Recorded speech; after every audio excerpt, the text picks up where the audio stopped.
C'était un dimanche soir d'hiver, le 15 janvier 2006, place de la Nation à Paris. Dans la voiture du SAMU, une femme est entre la vie et la mort. Pronostic vital engagé. Ouais. Ok, merci. Un véhicule qui est arrivé à tout à l'heure, qui a percuté la dame. Jusqu'au corps attaché de salle là-bas.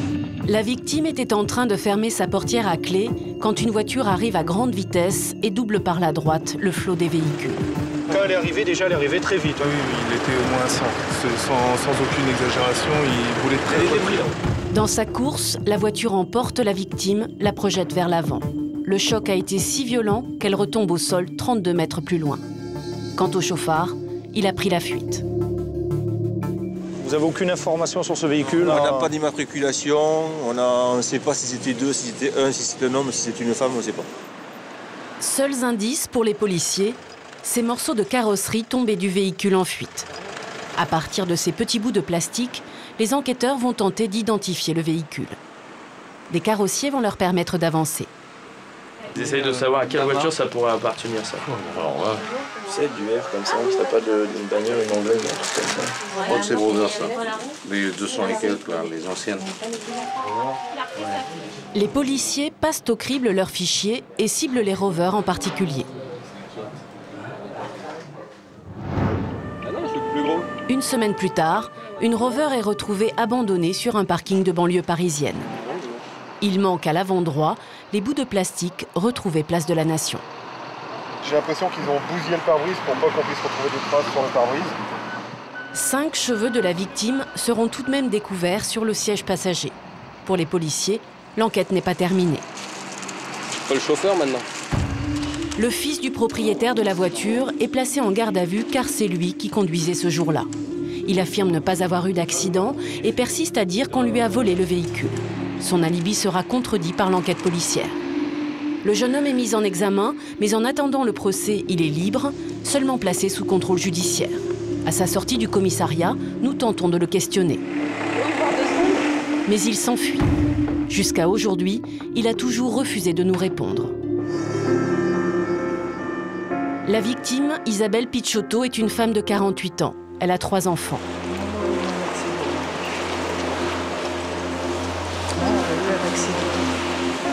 Plongée dans un coma profond, souffrant d'une très grave hémorragie cérébrale, le corps brisé par de multiples fractures, elle va être opérée une bonne partie de la nuit. Au moment de l'accident, Isabelle accompagnait son plus jeune fils qui allait prendre le car pour rejoindre son internat. Dès le lendemain, Vincent, 15 ans, est auditionné au commissariat. J'ai entendu une voiture qui arrivait vite, je me suis retourné et là j'ai vu, tout ce que j'ai vu c'est ma mère qui était en l'air, quoi. Après j'ai un flou, je la vois pas retomber mais je la vois au sol. C'est clair que cette image-là par contre elle est pas floue. 12 heures après le choc, la vie d'Isabelle ne tient toujours qu'à un fil. Frédéric, 30 ans, tente de rassurer son petit frère. Oh, c'est trop tôt. Il n'est pas parti encore. Il n'est pas parti encore, maman, elle est là. Hein? C'est pas fini. Laisse-moi là, parce que dans 4 mois, tu vas être beau. Maman sera grand-mère dans 4 mois. Il faut qu'elle soit là. L'état d'Isabelle restera critique de longues semaines. Elle ne quittera le service de réanimation qu'au bout de 45 jours. Quand nous recommençons à filmer, 5 mois après l'accident, Isabelle est hospitalisée à l'Institution nationale des Invalides, en plein cœur de Paris. C'est là qu'elle a entamé sa rééducation après avoir passé 3 mois à l'hôpital du Kremlin-Bicêtre. Isabelle est une miraculée, mais son corps est lourdement meurtri. À 49 ans, elle ne quitte pas son lit d'hôpital.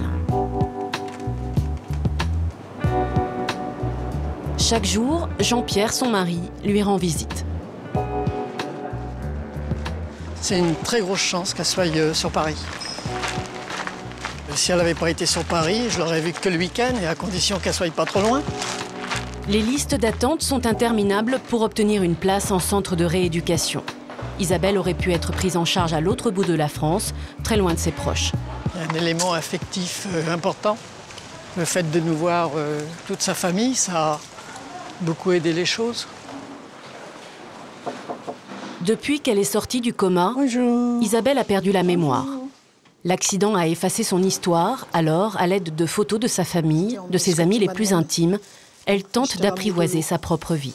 C'est les médecins qui nous ont dit de faire un arbre, comme ça, pour l'aider à faire travailler sa mémoire. Alors, ça c'est Nana. C'est la fille de Jo? Non, c'est pas la fille de Jo, chérie. C'est ton amie d'enfance. Et ça c'est son mari? Ça c'est son mari, oui. Ma petite Nana. Nana est l'amie d'Isabelle depuis bientôt 40 ans. Très proches, elles ne se sont jamais quittées plus d'une semaine. Anniversaire, vacances, elles ont toujours tout partagé. Bonjour Hervé, chérie. Ça c'est Ghislaine, c'est sa copine à elle. Ben si. Mais ils se connaissent pas, chérie. Elles se connaissent toutes les deux depuis belle lurette. Bon, si tu veux. T'as dû faire un petit rêve. Mais non, ils en ont parlé ce matin. Bon, d'accord. Je sais que c'est vrai. Ça, c'est le mari à Nana, Roger. Le mari à Nana, il est là, c'est Jean-Pierre, tu l'as dit tout à l'heure. Ah oui. Oui, mais comment elle s'appelle, notre copine? Mais laquelle? La fille à Nana. Mais Nana, elle n'a pas de fille. Elle a une belle fille. Bon, la femme de son fils. Eh ben écoute, fais ton histoire toute seule alors, hein. C'est confus aujourd'hui, hein, c'est pas grave. Non, non. Moi, je sais que j'ai raison. Bon, d'accord. Ça va revenir. Tout doucement. Il va falloir qu'on soit patients tous les deux. J'ai perdu toutes les conversations qu'on peut avoir avec une personne qui a toute sa cervelle. J'ai perdu que j'ai plus personne à la maison avec moi le soir ou le matin en me levant. J'ai perdu les discussions qu'on peut avoir sur une chose ou sur une autre. J'ai perdu mes balades avec elle dans la rue. J'ai perdu ma femme. J'ai tout perdu. Vous pensez souvent au responsable de l'accident? Oui. Il m'a pris ma femme. Même qu'elle est là pour l'instant, il m'a pris ma femme. J'attends de la récupérer. J'attends de récupérer son esprit, son cerveau, comme il était avant, ses jambes, ses bras. Ça fait 6 mois, je l'embrasse, je lui fais un bisou. Je ne peux pas la prendre dans mes bras. Elle a mal partout. 5 juillet 2006. Isabelle est de retour à l'hôpital du Kremlin-Bicêtre pour y être opérée du genou. En revenant ici, Frédéric, le fils aîné d'Isabelle, replonge dans de douloureux souvenirs. C'est le retour à l'hôpital. C'est difficile, même si on n'en est jamais sorti des hôpitaux depuis 6 mois. Mais ici, c'était le début, quoi. C'est impossible d'oublier la première fois où j'ai vu ma maman complètement méconnaissable. Méconnaissable. Après l'accident, les médecins ont relevé sur le corps d'Isabelle une vingtaine de fractures. Bassin, omoplate, visage. Pour l'heure, Isabelle est hospitalisée en chirurgie orthopédique. La voiture l'a fauchée au niveau du genou droit, pulvérisant son articulation. Dire là maintenant qu'elle va récupérer un genou normal, non. Mais un genou suffisant pour marcher, monter, descendre les escaliers, s'asseoir, peut-être. Voilà. Donc ça c'est le but et pour ça il faut fléchir le genou à 90 degrés. Coucou maman. J'ai mal à mon bras. Et puis avec le truc qu'ils m'ont mis aux jambes, ça me fait mal un petit peu en bas. L'endroit où il y a les broches. L'opération d'aujourd'hui vise à retirer ce fixateur externe. Cela fait 6 mois qu'il maintient raide la jambe d'Isabelle. J'apprécie pas les opérations. Vous vous souvenez de l'accident, Isabelle? Non, je m'en souviens pas. T'en souviens pas? Ah non, je me souviens pas. Tu te souviens pas de ce que tu vis? Qu'est-ce que tu étais en train de faire quand tu étais... Soi-disant, j'étais partie chercher les sacs. Ouais. Les sacs de qui? Les sacs que j'avais trouvés à Carrefour. T'accompagnais Vincent au car. Et là, il y a une voiture qui est arrivée et qui t'a fauché. Elle se souvenait de quoi quand elle s'est réveillée? Elle se souvenait de rien. Elle savait même pas qui était mon père, qui était ma soeur, qui était mon frère, qui moi j'étais. De toute façon, c'est fait. Hein. Si le gars il veut savoir quelque chose, il peut prendre contact avec moi. Hein. Pour savoir quoi? Pour savoir que je ne l'ai pas fait exprès, que je me suis trouvée sous sa voiture. Hein. Bah oui, mais c'est lui qui doit savoir conduire. Bah oui, bien sûr que c'est lui qui doit savoir conduire, mais il l'a peut-être pas fait exprès non plus. Il l'a peut-être pas fait exprès, c'est vrai Voilà. qu'il l'a peut-être pas fait. Donc ça lui apporterait peut-être du bien. Du bien, de savoir que quoi, que tu vas bien aujourd'hui? Oui, que je vais bien et qu'il ne l'a pas fait exprès. Ouais. Tu trouves que tu vas bien? Tu vas pas mal. Non, je vais pas mal. Mais si tu n'avais pas eu l'accident, tu serais comment aujourd'hui? Ah ben, je serais au boulot. Ça, c'est sûr. L'opération est programmée dans une demi-heure.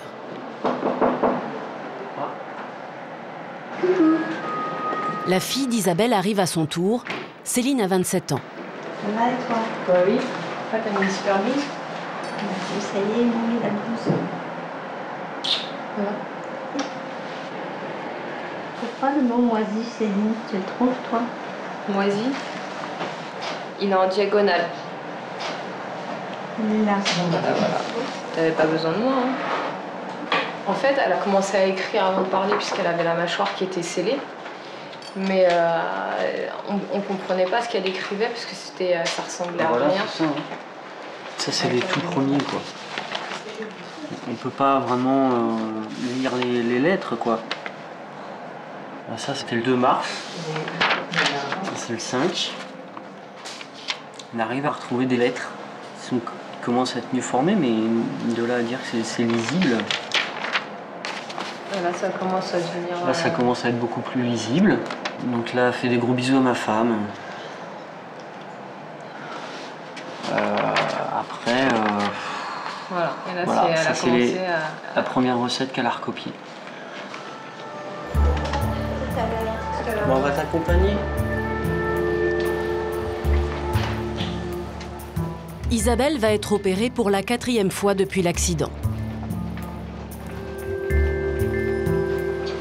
Ça va s'arrêter là pour vous.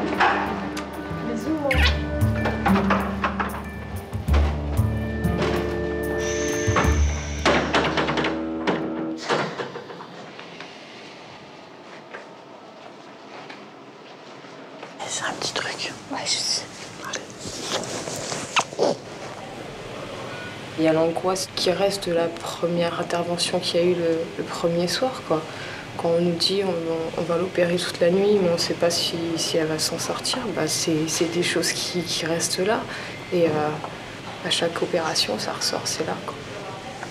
Et dans une demi-heure, c'est fini. Ouais, je sais. Après, elle a 2 heures en salle de réveil. 2 heures? Ouais. J'étais très complice avec ma mère, donc dès que j'avais un coup de cafard ou quoi, c'était elle que j'appelais. Et là, j'ai plus personne. Enfin, si, j'ai des personnes à appeler, mais c'est pas pareil, quoi. Elles ont pas forcément les mêmes mots que maman pour me réconforter. Donc, je me sens seule. Seule, je me suis... Pourtant, on est tous très liés, mais je me suis jamais sentie aussi seule de ma vie, quoi.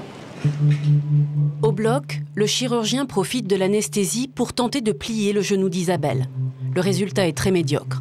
Quand Jean-Pierre arrive à son tour à l'hôpital, Frédéric lui annonce la mauvaise nouvelle. Elle n'a pas beaucoup de flexion pour l'instant sur son genou. Il n'y a que 20 degrés. 20 degrés. Donc ça fait ça, quoi. Ouais. Voilà. Pour que ça aille vraiment bien, il faudrait qu'elle puisse récupérer 90 degrés. La jambe d'Isabelle risque de rester raide, à vie.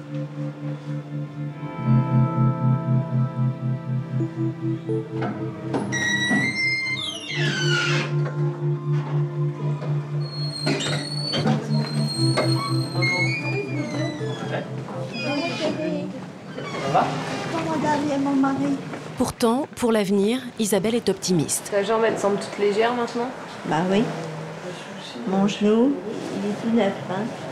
Je vais retrouver mon marchage normal. Je pense. Est-ce que mon petit bouquin, il est là? Isabelle est devenue grand-mère 4 mois après l'accident. Mais son état ne lui permet de connaître Léo qu'en photo. Il y a mon petit-fils. Il y a notre petit-fils, parce que c'est à tous les deux. Ah bon?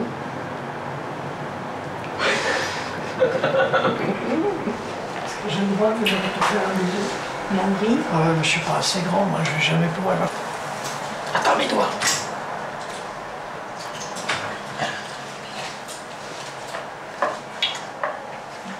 Elle a conservé une forme de joie de vivre, on va dire. L'envie de pas nous embêter aussi. Souvent, elle nous dit bah, rentre, t'as des choses à faire chez toi. Va voir ta femme, va voir ton fils. Mon père, elle lui dit rentre à la maison, va te reposer. Et qu'est-ce qu'on n'avait pas retrouvé?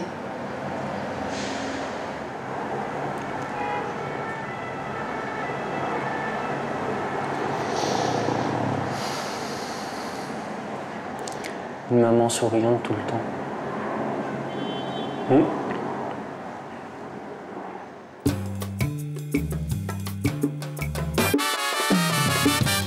Des sourires, des rires, une vie qui subsiste sur les photos et les films de famille.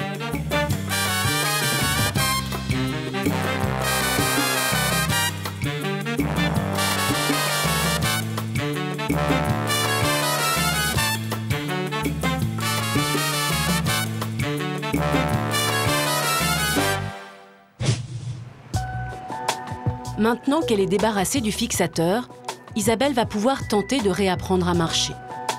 Mais sa jambe, raide, reste douloureuse. Bonjour. Bonjour. Qu'est-ce qu'il y a? C'est la kiné, je voulais vous faire marcher. Bah, très bien. Non. Non? Non, je veux pas marcher avec mon genou qui me fait mal. Je vais pas aller loin, hein, jusqu'à la prochaine. Jusqu'à la rotonde, là où il y a les chaises. Ah non, ça fait trop loin. Isabelle. Ah non, ça fait trop loin. On verra, on verra. Allez-y, doucement, doucement. Oh. Aïe, aïe, aïe. Où est-ce que ça fait mal? Ça fait mal jusque-là.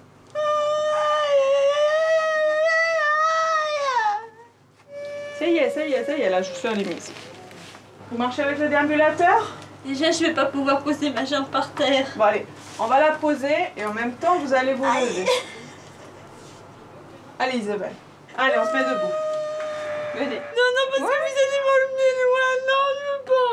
Isabelle. Non. Venez marcher un peu. Non, merci. Non. Essayez, vous n'avez pas envie de marcher? Pas aujourd'hui. Moi, je me recouche. On fait un peu le genou alors. Vous faites quelque chose là parce que j'ai mal à ma jambe, s'il vous plaît. Aïe, ce que vous me faites, ça fait mal. Aïe.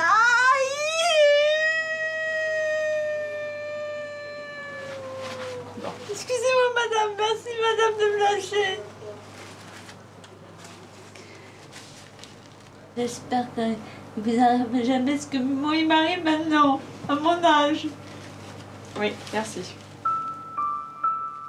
Isabelle souffre de nombreuses séquelles invisibles. En plus de son amnésie, une lésion cérébrale l'empêche de bien distinguer les traits des visages, les différentes expressions. Depuis le choc, elle ne parvient que très rarement à reconnaître Vincent, son plus jeune fils, celui qui a assisté à l'accident. Il a 16 ans. Bonjour maman. Oh, c'est toi mon fils. Bah oui, c'est moi. Frédéric? Ah non. C'est Vincent, c'est mon fils aîné. Non. Commence pas, hein? Mais je commence pas maman. C'est quoi mon prénom? C'est Vincent puisque tu veux pas t'appeler Frédéric. Bah non, je m'appelle pas Frédéric, je m'appelle Vincent maman. Et bah voilà. Je suis ton dernier maman. T'as eu combien d'enfants? 4.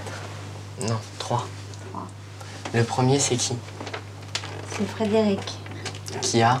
31 ans. Qui vient d'être papa. Qui vient d'être papa. Le deuxième c'est qui? C'est toi. Non. C'est Céline. Ah oui, la fille. 27 ans. Et le troisième? C'est toi.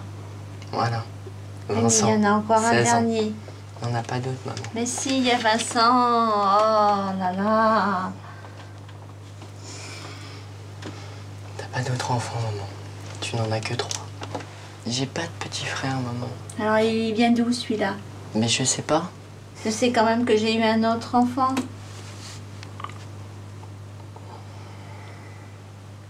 T'as pas eu d'autres enfants maman. On n'est que 3.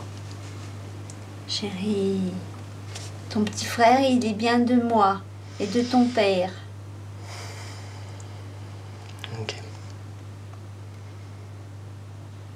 Bon, sinon à part ça, t'as fait quoi aujourd'hui? J'ai été chez tonton. Tonton qui? Mari de mamie. Vincent, mon grand-père. Vincent, ton grand-père. Mais il est décédé, maman. Ça va pas ta tête? Mais il est décédé avant que je naisse. Frédéric, il avait 4 ans quand il est décédé, papy.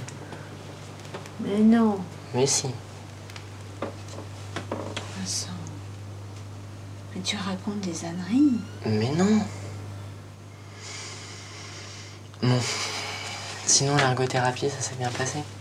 Je viens voir maman parce qu'elle a besoin qu'on vienne la voir, parce que je sais que ça la fait avancer et que si on la stimule pas, elle avance pas. Mais c'est pas un plaisir de venir voir maman. Une mère qui reconnaît pas son fils, c'est... Je sais pas, c'est...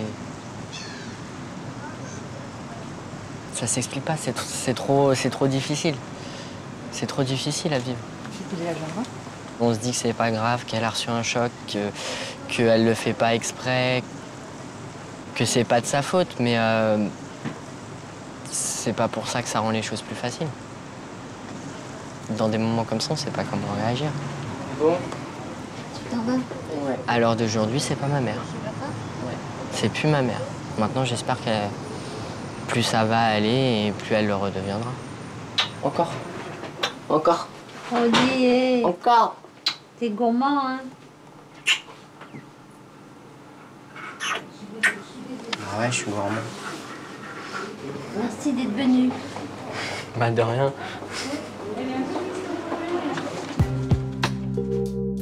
Vincent est le 3e enfant d'Isabelle, le petit dernier de la famille.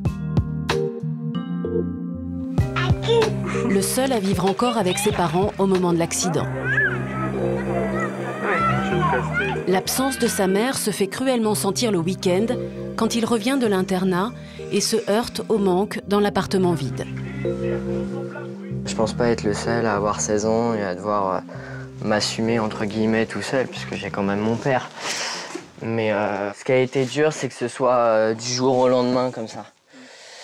Du jour au lendemain, obligé d'apprendre à tout faire, quoi. Parce que moi, une machine, moi, je savais vaguement comment ça fonctionnait, mais apprendre à faire fonctionner la machine à laver, le sèche-linge, à repasser. Oh, putain. Avant, une fois sur deux, c'était maman qui faisait ma valise. À quelque part, ça m'aura pas fait que du mal, hein. Ça m'aura permis de grandir très très vite, mais bon, j'aurais préféré grandir différemment. Bon, je crois qu'on a à peu près tout. Vincent va rejoindre le car qui le conduira à l'internat. Depuis l'accident, il stationne dans un lieu moins dangereux que la place de la Nation. Contrairement à ce dimanche soir de janvier où tout a basculé, Vincent se rend seul et à pied au point de rendez-vous. Aujourd'hui, ma mère, elle est plus présente dans tout ce qu'elle m'a appris, dans tout ce qu'elle m'a laissé. Aujourd'hui, je peux plus lui poser de questions, donc je me les pose à moi-même et j'essaie d'y répondre avec ce qu'elle m'a appris. La galère.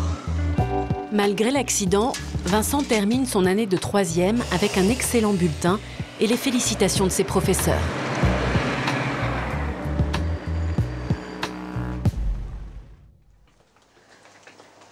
Bonjour, Mme Pichotto. Aux Invalides, les journées d'Isabelle sont toujours les mêmes, rythmées par les séances de rééducation. Depuis l'accident, elle n'a plus l'usage normal de son bras gauche. Chaque matin, Cécile, l'ergothérapeute, lui réapprend les gestes de la vie quotidienne. Je vous laisse mettre votre chaussure à gauche. Si vous voulez, si je peux y arriver. Ok. Je sais pas si je vais pouvoir faire la serviette, le lacet. Le lacet parce que j'ai ma main qui est pas bien. Essayez de vous aider de votre main gauche. Mais mon bras, je peux pas le déplacer. Bon. De toute façon, on va retravailler ça aujourd'hui. D'accord? Ok. Avec l'ergothérapeute, Isabelle découvre les petits trucs, les astuces qui vont lui permettre de dépasser ses handicaps. Le but de tous les exercices est qu'elle soit le plus autonome possible.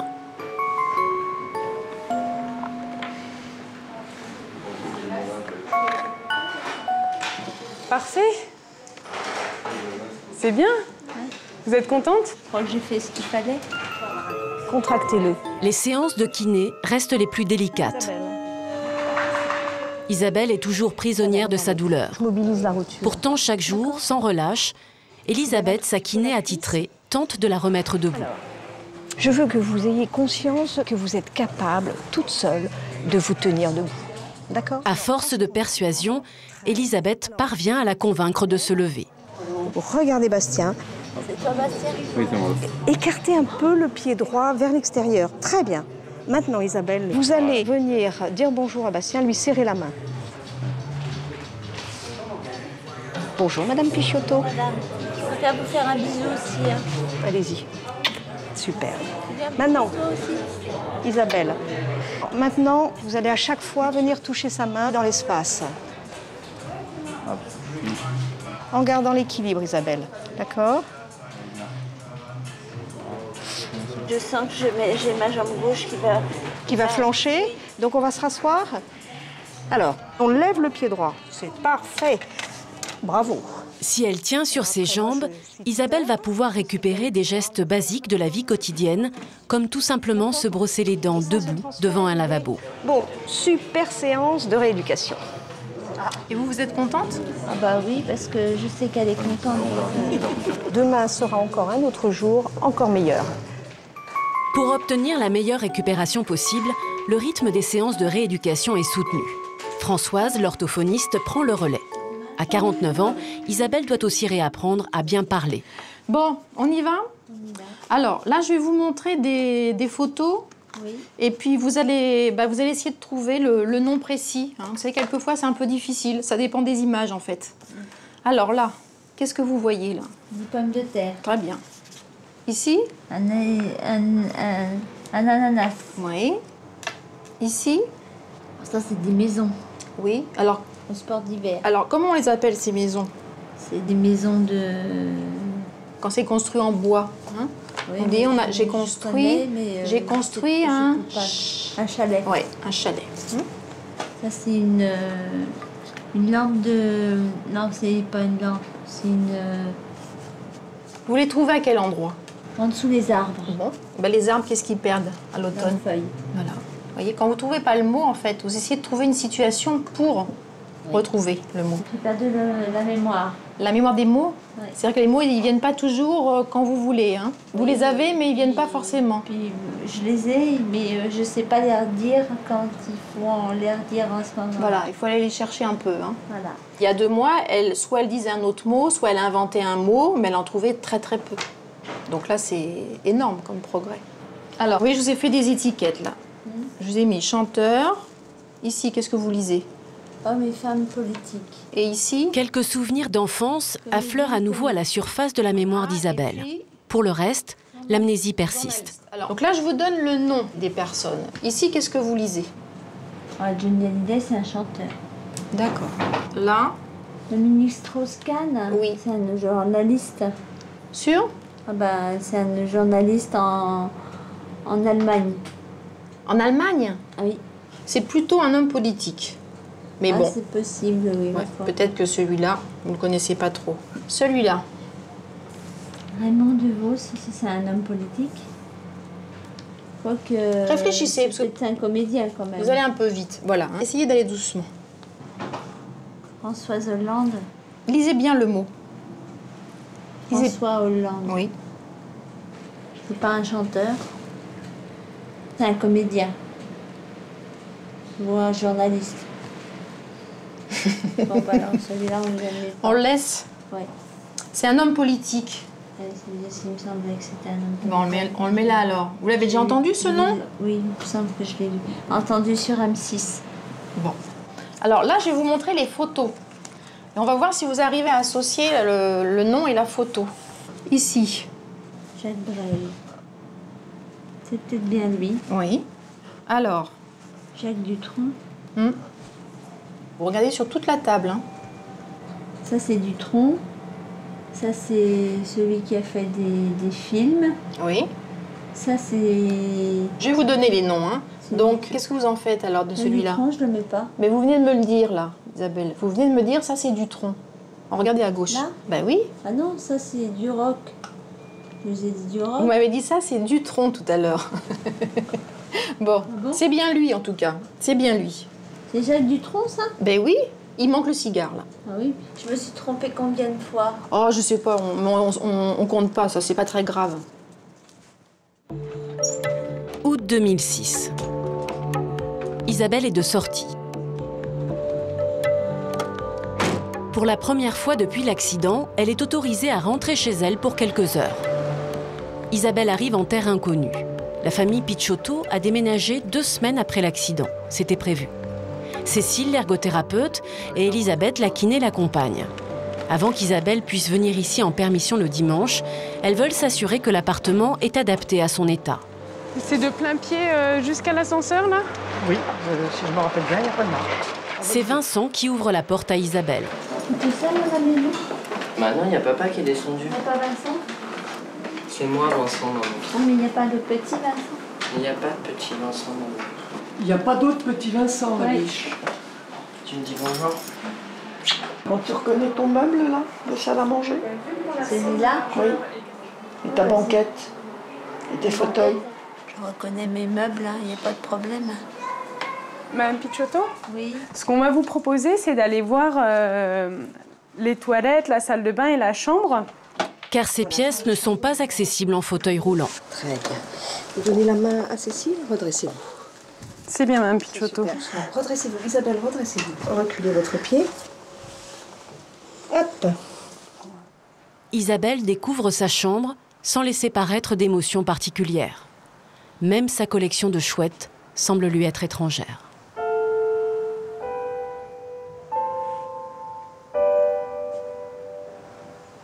On y va. 4 mètres séparent la chambre de la salle de bain, mais Isabelle n'en peut plus. Elle veut absolument s'asseoir. Cécile, l'ergothérapeute, va donc tester elle-même l'accès à la baignoire.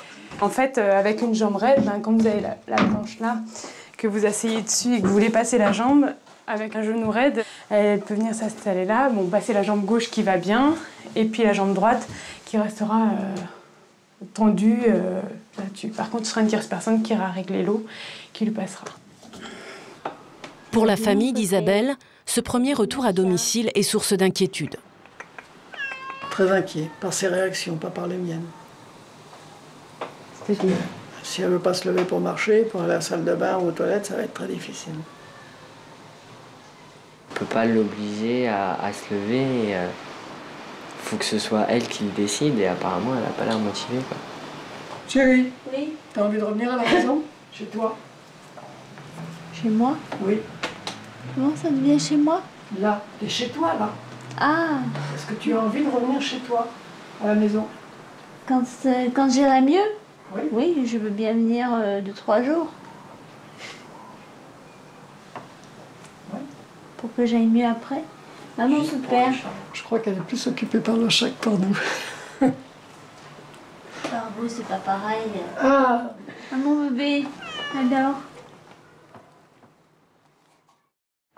Un mois plus tard, Isabelle est de retour chez elle pour sa première permission. Comment vas-tu? Oh, dis donc, tu t'es maquillée? Non. Ouais, t'es belle comme un cœur. Une surprise l'attend. Elle va enfin découvrir Léo, son petit-fils, autrement qu'en photo. Regarde qui c'est là. Ça va, maman? Bonjour Léo. T'as vu, regarde, il y a mon petit-fils, toi. Hein? Attends, j'installe ça pour Léo, maman. Il est beau ton petit-fils, hein? Super.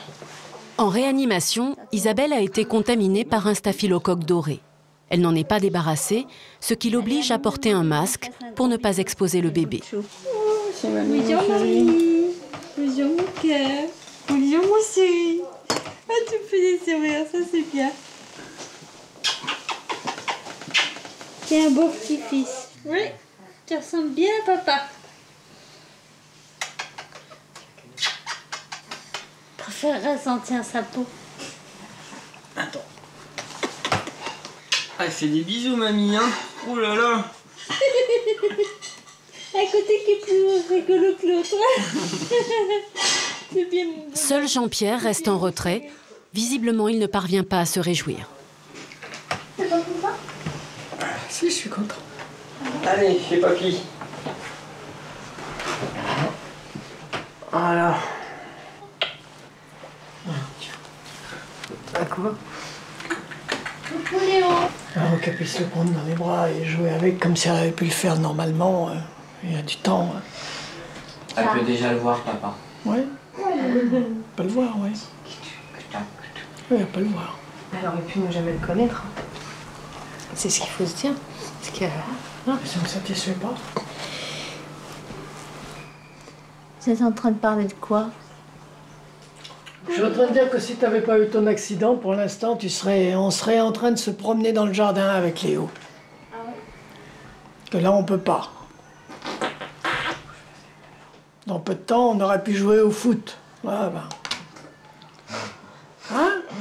Pourquoi pas? Toi, jouer au pas? foot? 2 ans, ça court? Ah ben et alors? Mais non, on rigole. On rigole, papa. Je sais qu'on rigole. Ce que vous faites, hein? Eh, faut que t'arrêtes de rapetisser. Ouais, toi, t'arrêtes de grandir. Je pense qu'il y a encore un petit peu d'impatience de la part de papa. Et du coup, je crois qu'il se prive aussi de la joie qu'il pourrait avoir avec Léo.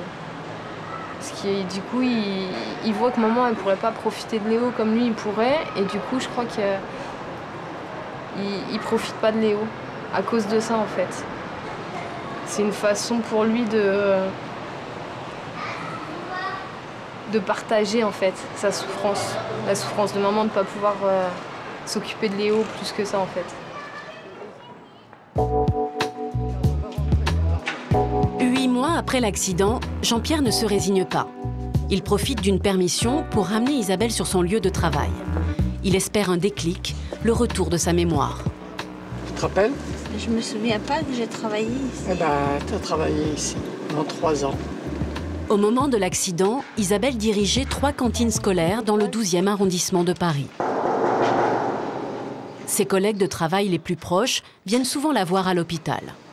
L'une d'elles, Babi, les accueille. Bonjour, tu vas bien? Ça va? Et toi? C'est qui, chérie? Comment tu vas? Moi, ça va. Ça va? C'est chérie. Qui c'est? Je vais dire une bêtise, je préfère qu'elle me le dise.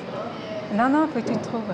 Babi. Voilà. Oh, c'est pas vrai. Ah, enfin.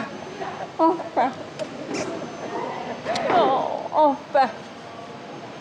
Oh là là, c'est bien trouvé. Là. C'est bien. Alors là, j'ai été te voir mercredi, tu m'as pas reconnu, mais aujourd'hui tu m'as reconnu. Oh là. Oh, c'est beau ça. C'est beau. Allez, on y va. J'ai été mercredi, elle m'a pas reconnue, elle m'a pris pour sa tante. Mais là, aujourd'hui, franchement, c'est super.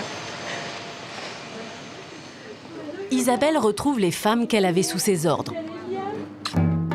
Une équipe unie qui se déguisait régulièrement pour animer les repas de cantine et qui disputait des parties de football. Voilà. Vous vous en sortez avec la cuisine? Très bien, Isabelle. Très bien. Si, on se sort très C'est bien. pas la peine que je revienne. Ah, si, attends. Vous savez, mesdames, que On est grands-parents maintenant.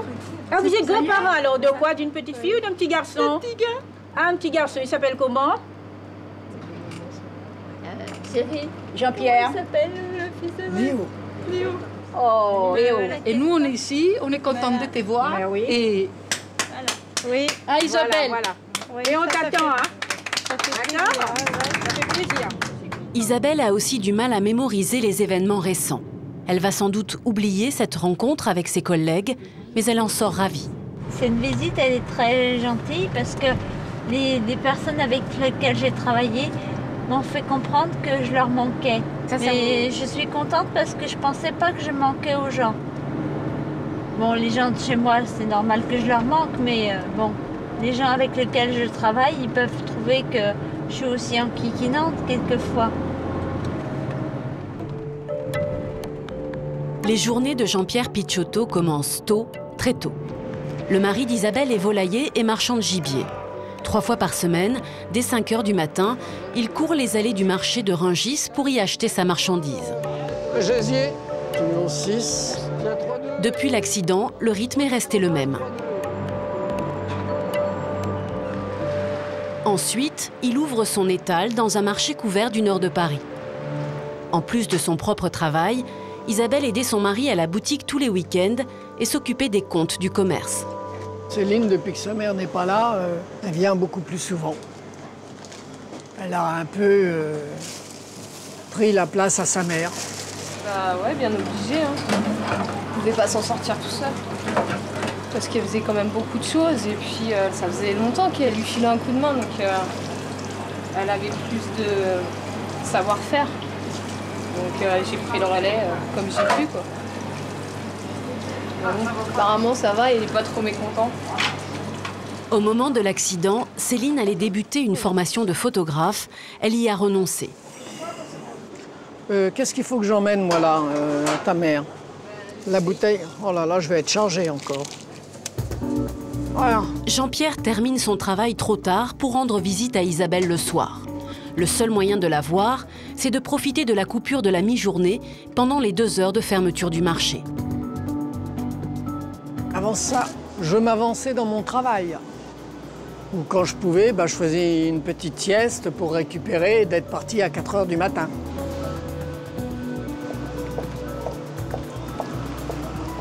Il est 13 heures. Une demi-heure, 3/4 d'heure pour me rendre à l'hôpital. Et puis à 14 heures, elle a un rendez-vous avec la kiné, donc je reste 1/4 d'heure avec elle. Et puis après, je reviens faire la mise en route. C'est une course contre la montre. Quand je gagne 5 minutes, je reste 5 minutes de plus avec elle. Autrement, je ne la vois pas assez longtemps. Jean-Pierre a 57 ans. Depuis l'accident, il serre les dents et ne s'accorde aucun moment de répit.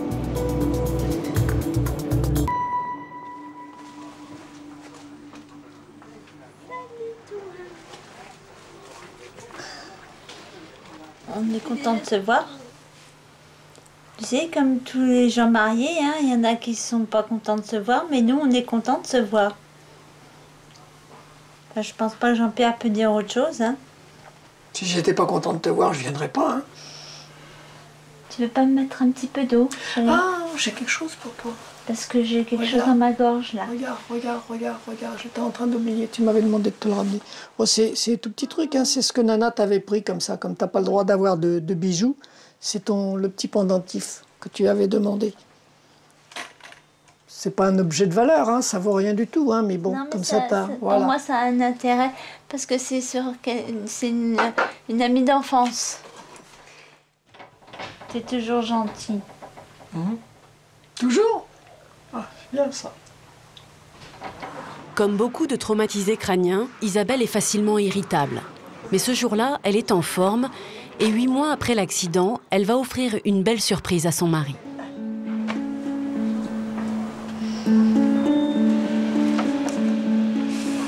Vous n'êtes pas obligé de vous prendre la porte non plus. C'est pas... Allez. Allez, faites un demi-tour. Alors, on s'arrête. Vous me la donnez 2 secondes. Redressez-vous. C'est parti. Allez, très bien. Jean-Pierre est là-bas, vous le rejoignez. Regardez votre époux, Isabelle. Regardez votre époux. Les bras relâchés. On se redresse, Isabelle. Je sens que je vais me tomber. Non. Rattrapez-vous toute seule. Redressez-vous. Allez.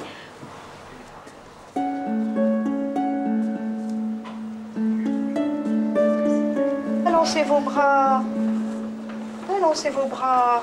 Allez. Cours pas.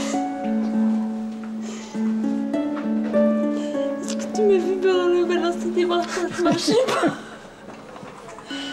Mais que ça marchait avant. Oui. Je balançais les bras. Comme tout le monde, un petit peu. Quand on marche, on balance toujours un peu les bras. Tu sais, c'est un hôpital militaire ici, avant la cadence. Je vous rappelle que le personnel est civil.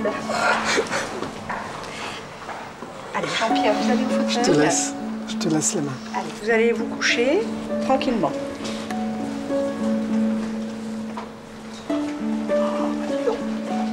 4 pas. 4 pas. Plus que ça, 30 pas. C'est bien, chérie. De toute façon, moi j'arrive à 50 ans, alors il faut quand même que je me sorte de ce pétrin où je suis. pour l'instant, parce que j'ai pas envie d'y rester encore 1 an, 5 ans, 10 ans, j'ai pas envie d'y rester encore.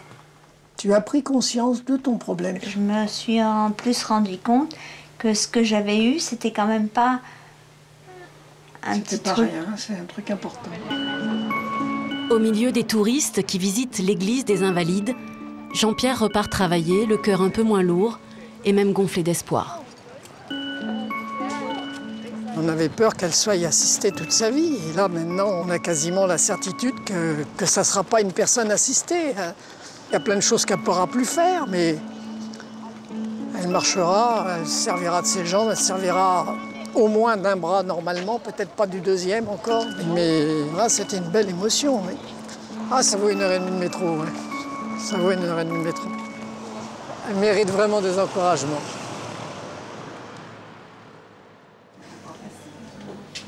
Chaque jour, Isabelle passe des heures à recopier des recettes de cuisine. Désormais, elle accorde aussi du temps à son apparence. C'est un signe de rétablissement. Ça y est. Encore sur la main gauche, je peux y arriver.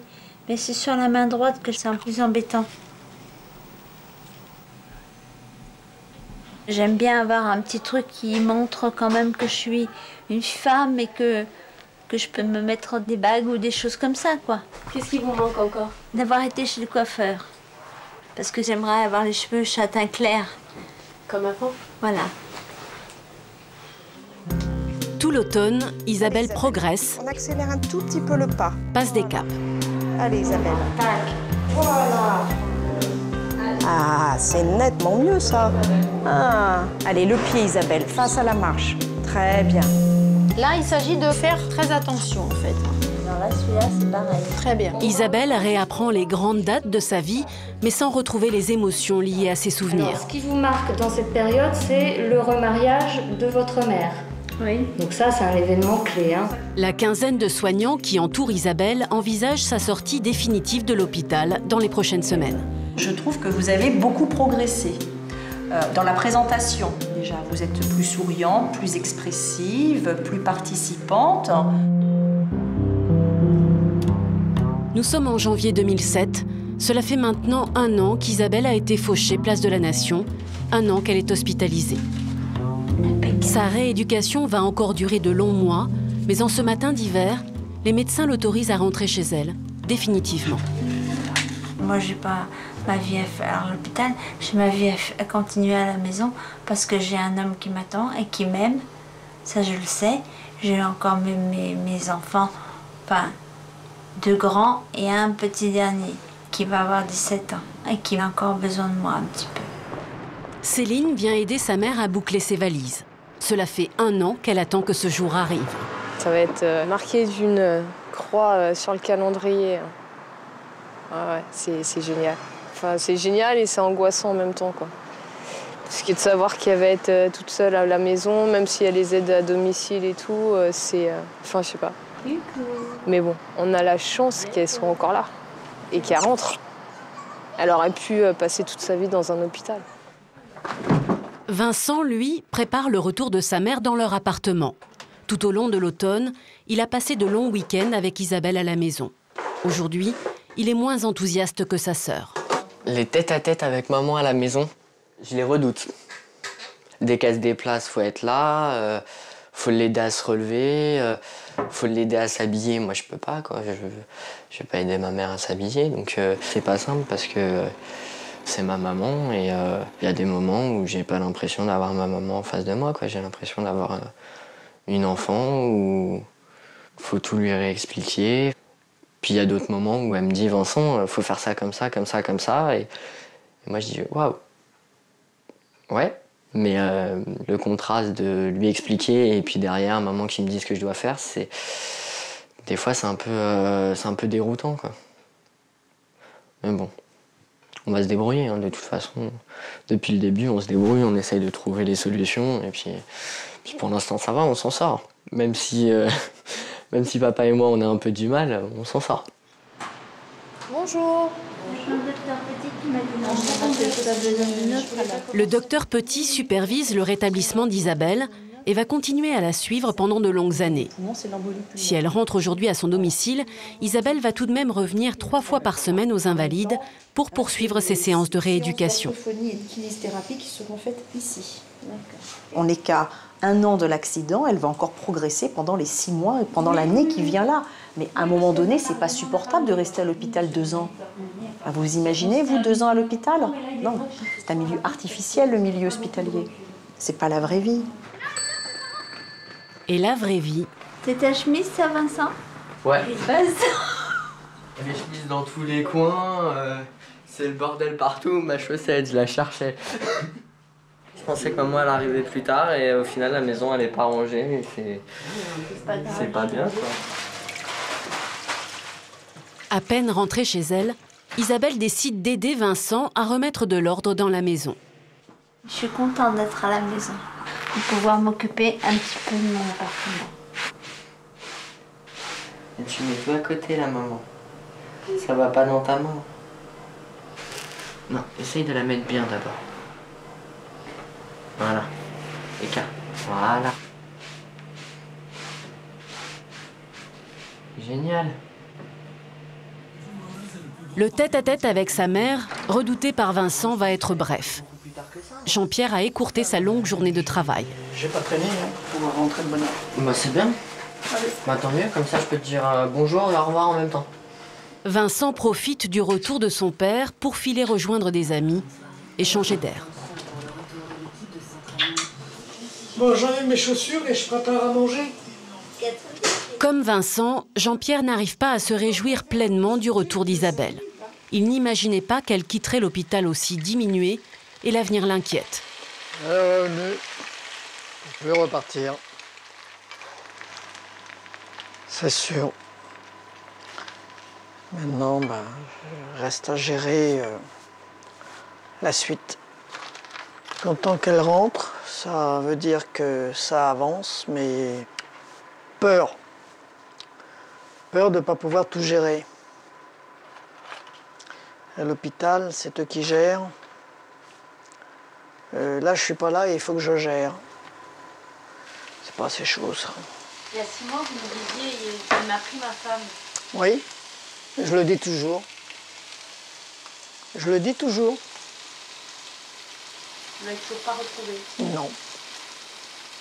Je retrouve plus son humour. Elle est incapable de suivre une conversation ou de répondre à certaines questions. Elle est revenue à la maison. Mais n'étant pas capable de faire le 5e de ce qu'elle faisait. Assumer les charges qu'elle assumait pour elle, pour ses enfants, pour moi, les charges d'une maîtresse de maison. Bon, mes côtes d'agneau, elles valent rien, parce que c'est pas assez chaud et elles sont bouillies. Allez! Mais tu vas pas te régaler avec les côtes, chérie. Bon. Ah ouais, parce qu'elles étaient belles et elles sont... Mange ta viande en premier, chérie. Il y a 1 an de ça, si c'était toi qui m'avais fait ça, j'aurais râlé. Ce n'est qu'1 mois plus tard que la famille Picciotto parvient à faire la fête autour d'Isabelle. Joyeux anniversaire, joyeux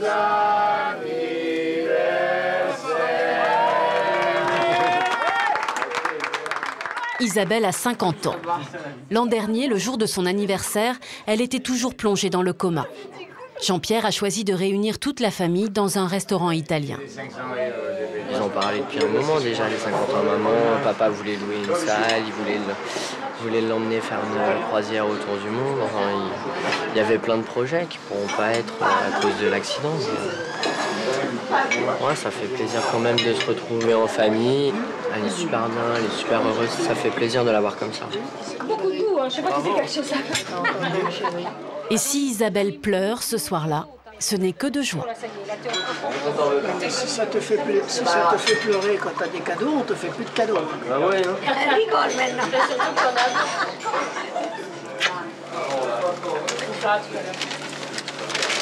Allez. Je vais te faire disparaître. Septembre 2007. Céline et toute la famille replongent dans l'angoisse. Isabelle retourne à l'hôpital pour être opérée du crâne. Ça fait 20 mois. Et il y en a un qui se promène toujours, tranquille. Lui, il n'angoisse pas. Et nous, oui. Au moment de l'accident, la violence du choc a réduit en miettes une partie de la boîte crânienne d'Isabelle. Cet os qui manque, c'est un peu comme une tortue sans carapace. Le cerveau d'Isabelle est juste sous le cuir chevelu, sans protection. Le docteur Sylvia Morard, neurochirurgien, va intervenir. C'est elle qui a opéré Isabelle la nuit de l'accident et qui lui a sauvé la vie. Quand elle est arrivée ici, elle était dans un état, ce qu'on appelle de coma profond. Par rapport à son état d'arrivée, elle se situe dans les malades qui ont eu un résultat très bon. Même peut-être presque inespéré. L'opération d'aujourd'hui, une cranioplastie, doit durer 2 heures. Là, nous avons le scanner pour l'intervention d'aujourd'hui où on voit le défect osseux. Donc, ce qu'on va faire maintenant, c'est réparer le crâne, refaire la boîte. Le docteur Martin, anesthésiste, va endormir Isabelle. Lui aussi la connaît bien. Il a supervisé les 45 jours qu'elle a passés en réanimation. Ça fait mal, là?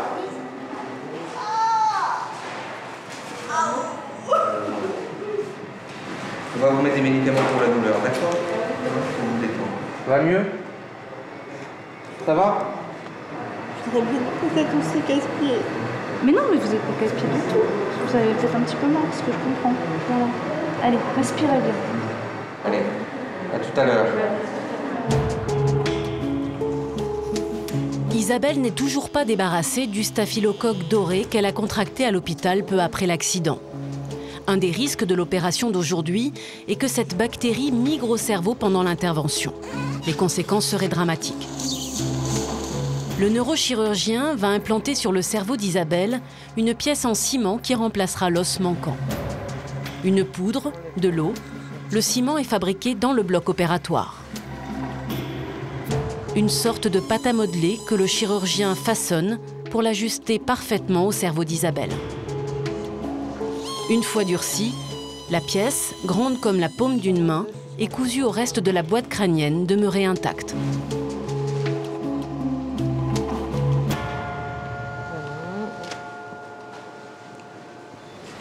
Bonjour, vous êtes en salle de réveil.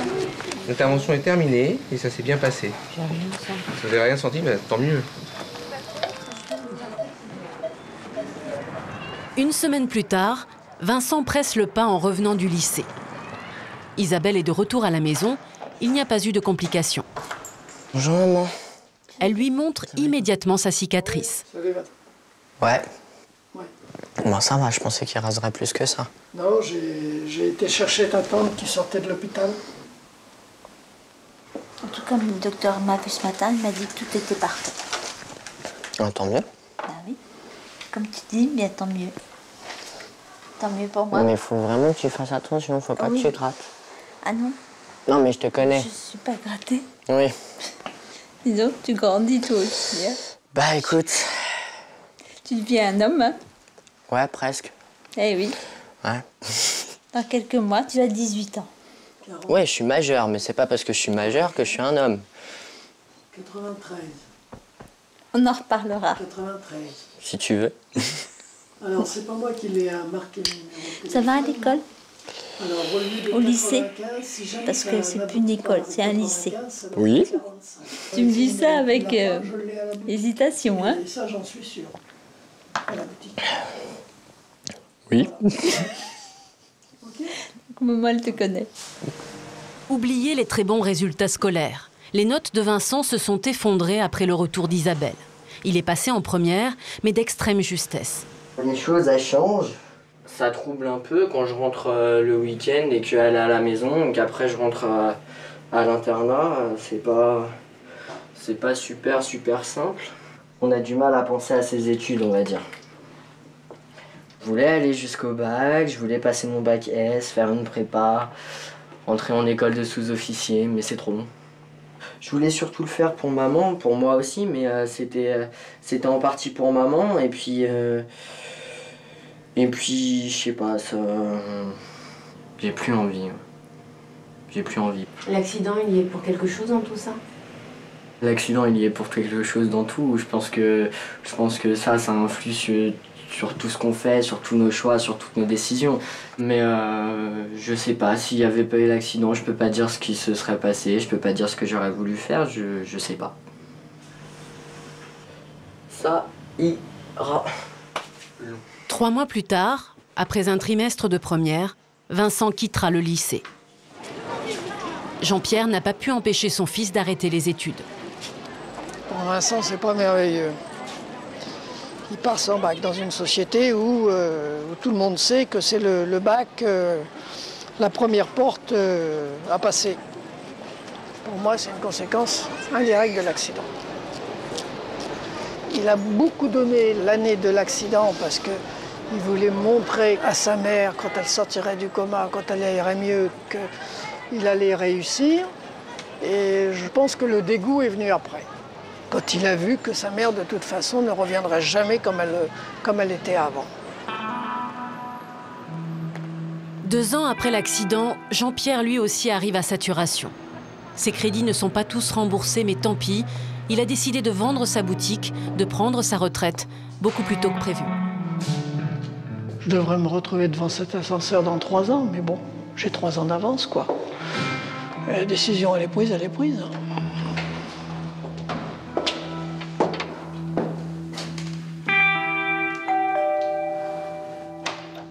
Bonjour, madame.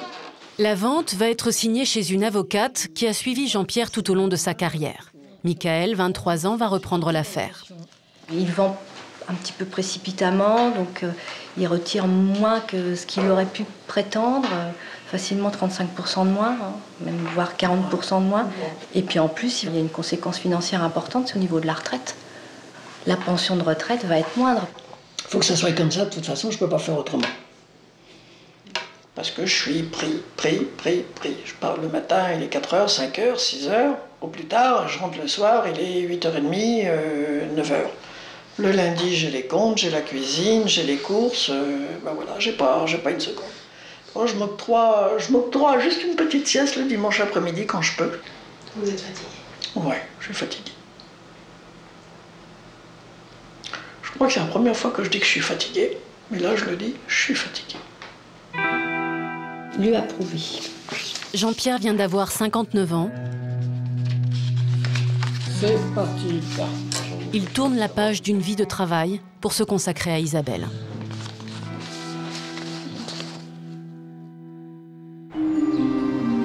Le temps est passé sans que justice se fasse, mais 2 ans et demi après l'accident, c'est enfin le jour du procès. Tout à l'heure, maman. Isabelle n'y assistera pas. Qu'est-ce que vous attendez de ce procès? Qu'il y ait une décision prise pour cette personne qui m'a fait ça. Au moins qu'il soit un petit peu,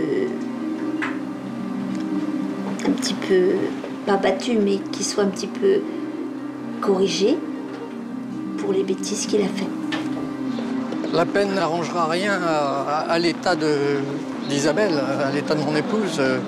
Tout ce qu'on veut, c'est qu'il assume, qu'il dise bah oui, voilà, c'est tout.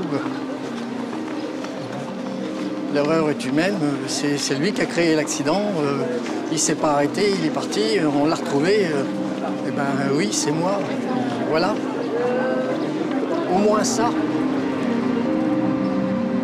Tout au long de l'instruction, le prévenu a continué à nier être le responsable de l'accident. Il risque jusqu'à 5 ans de prison pour blessures involontaires, avec pour circonstance aggravante le délit de fuite. En costume rayé, âgé maintenant de 26 ans, il comparaît libre. Non, merci. Quand il s'avance pour se présenter à l'huissier, Frédéric et Jean-Pierre découvrent son visage. De toute façon, je sais une peine. Les points, tout ça. Mais contre toute attente, ils n'entendront pas ses explications. Maître Lebonnois, l'avocat de Jean-Pierre, lui annonce le report du procès. Qu'aujourd'hui, en fait, ce sont des audiences de juge unique, un seul juge. Le président considère, compte tenu de l'importance des faits, des infractions et puis des blessures subies par votre épouse. Il faut une collégiale, c'est-à-dire 3 juges. Ok. D'accord? On va pas faire de bruit. Voilà. La famille et les amis d'Isabelle sont venus en nombre. Sur tous les visages, on peut lire l'incompréhension, la déception ou la colère. C'est affligeant. On attend 2 ans et demi un procès, et au bout de 2 ans et demi, on nous dit quoi? Que c'est reporté. C'est affligeant, je suis désolé. C'est le fait de l'avoir vu, moi, qui me... enfin, pouvoir mettre un visage sur la personne qui a osé faire ça, quoi. Qui me perturbe. Le fait que ce soit reporté, ça, je m'en fous. Je sais que le procès, il aura lieu à un moment ou à un autre. Donc, mais c'est le fait de l'avoir vu qui... Je sais pas, j'ai toute la haine que j'avais réussi plus ou moins à enterrer pour le moment qui ressort, en fait. Donc, juge et non pas un juge. Le prévenu quitte le palais de justice. Tous se feront face à nouveau dans quelques mois.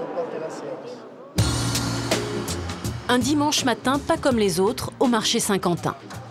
La boutique est vendue. Jean-Pierre sert ses derniers clients. Voilà.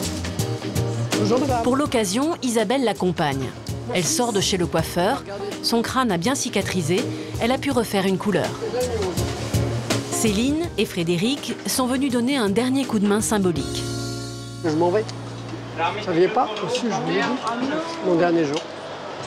Ouais, c'est Michael qui reprend. et ça alors, comment ça se fait?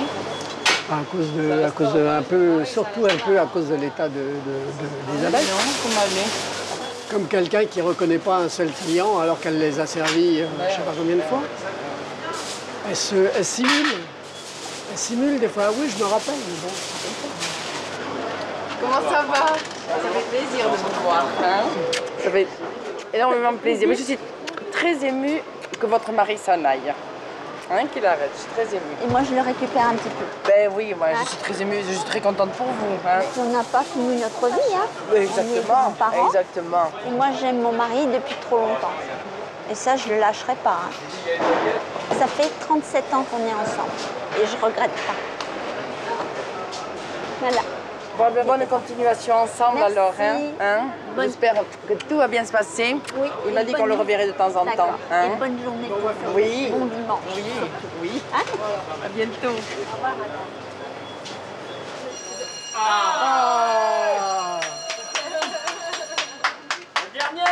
La dernière, Jean-Pierre, ça y est, c'est la bonne. Mon mari va faire un pot de départ pour les gens du marché. Et je suis contente d'être là pour pouvoir l'aider. Et je suis sans ma canne pour qu'on voit que je vais un tout petit peu mieux. Bonjour ma chérie. C'est la fête, Tata? Non, non, je fais pas la tête moi. Non, c'est la fête. Ah oui, c'est la fête. Ça va, mes tartines, elles sont correctes? Dans tout le cas, le pâté de ton mari, il est bon alors.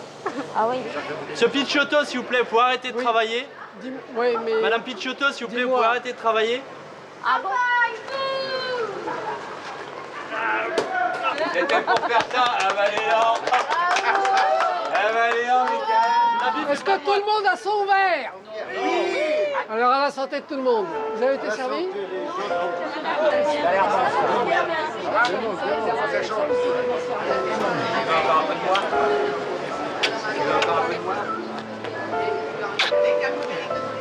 Arrêtez de me faire pleurer. À ta santé. Santé. Merci de votre aide. La fête est forcément teintée de nostalgie, d'amertume.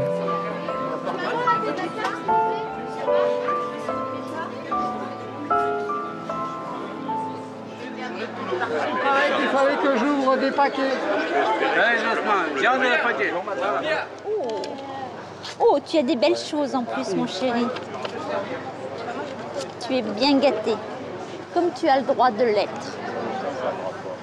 Oh, le nombre de signatures. Il faudra que je lise. Ah oui? À tête reposée. À tête reposée, tout à fait. Cave à cigare. Mon chéri. Bravo. Je m'en vais par obligation, je m'en vais pas en ayant vraiment envie de partir. Je n'ai pas envie de partir. C'est bien là. Voilà, on va continuer à faire notre bout de chemin. Tout à fait, mon chéri. Hein? Oui. septembre 2008. Nous ne sommes pas autorisés à filmer les débats, mais cette fois le procès aura bien lieu. Dès le rappel des faits, Vincent va fondre en larmes. La présidente égrène les nombreux éléments qui font tomber l'alibi du prévenu, mais il persiste à nier les faits qui lui sont reprochés. En chemise blanche, le jeune homme répétera inlassablement la même phrase « Je n'étais pas au volant de ce véhicule ce jour-là ». À Jean-Pierre, le tribunal demandera des nouvelles d'Isabelle.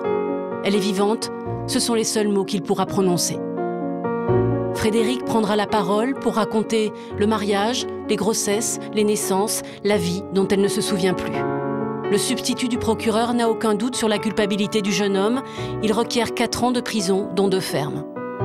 Enfin, l'avocat du prévenu, qui lui aussi veut rester anonyme, dénoncera l'attitude suicidaire d'Isabelle ce soir-là, concluant par ces mots « Il s'agit d'un banal accident de la circulation dont la principale responsable est la victime ».